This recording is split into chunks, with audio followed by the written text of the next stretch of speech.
Mr. President, do you have a meeting with Vladimir Putin scheduled or a conversation? What would be your message I to him? won't comment on that, but we had a great success yesterday. We have a full ceasefire if it kicks in. We have to see. It's up to Russia now. But we've had a good relationship with both parties, actually, and we'll see. We'll be knowing people are going to Russia right now as we speak, and hopefully we can get a ceasefire from Russia. And if we do, I think that would be 80% of the way to getting this horrible bloodbath finished. It's a bloodbath is taking place over there. On average, 2,000 to 3,000 young people a week are being killed in that stupid war that would have never happened if I were president. So we have people going over there, Mr. VP. Do you have anything to say about it? Because you're very much involved. What's going to happen? Well, we've got some conversations that are happening on the phone and in person with some of our representatives over the next couple of days. As the President said, we think that we're in a very good place where the Ukrainians have agreed to a ceasefire, and we're now going to see whether we can get the Russians to agree to a ceasefire too, and we'll certainly have news on that when we find out that news. Are you confident that Vladimir Putin will keep the ceasefire, considering that he's broken them in the past? We haven't spoken to him yet with substance, because we just found out and we just were able to get Ukraine to agree. So we're going to know very soon. I've gotten some positive messages, but a positive message means nothing. This is a very serious situation. This is a situation that could lead to World War III. And Biden should have never let it happen. Last week, 2,500 young people died while we sit here and talk. And while they talk about peace, but they've been talking about peace. This should have never happened. This war should have never happened. It would have never happened if I was president. That's what makes me more angry than anything else, because you've had far more people die than they report, than these people report, for whatever reason. But you had far more people. The numbers are far more devastating. You'll find that out someday. And it doesn't affect you very much. They're not Irish, and they're not from my country. They're from Russia mostly, almost all, from Russia and from Ukraine. And people could say, why are you doing this? Why are you involved in that? Because 2,000 people a week are dying. And they have families, and they have mothers, and they have fathers, and they have sisters, and they have brothers and friends. And they're dying. And I've seen the pictures, the satellite pictures that we see all the time. And it looks like Gettysburg in its prime, because that was, they say, one of the most horrific battles ever.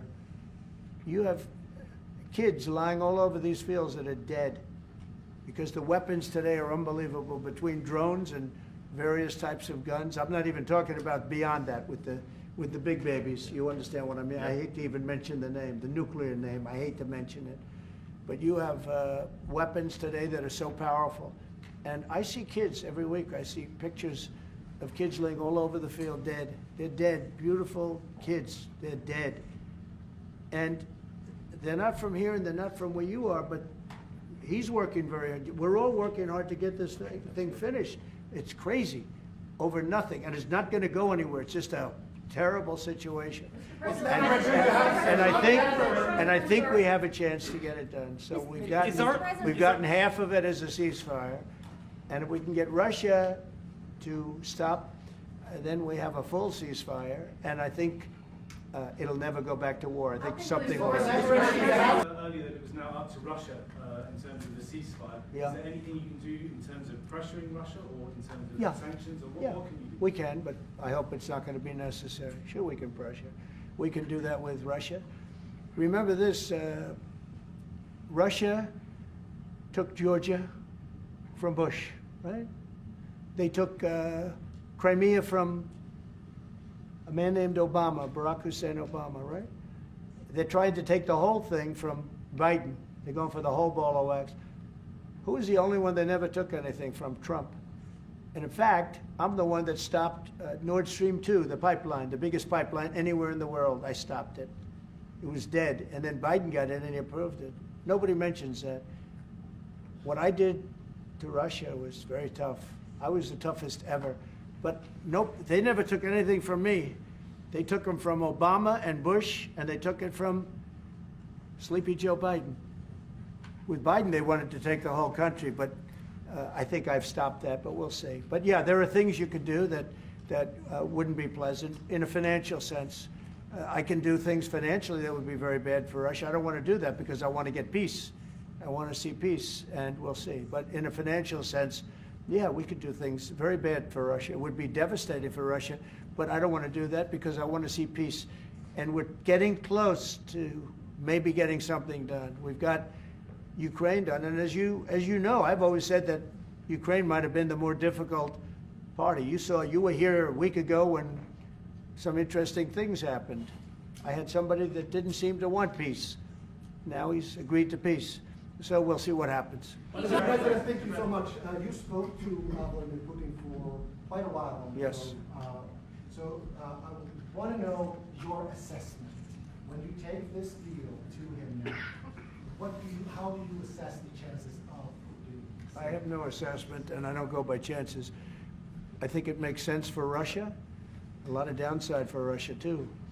And we have a very complex situation solved on one side, pretty much solved. We've also discussed land and other things that go with it. We're not just doing it and saying ceasefire. We don't know what's happening. We know the areas of land we're talking about, whether it's pulled back or not pulled back. We've discussed a lot of the details of what has to go because we don't want to be wasting time.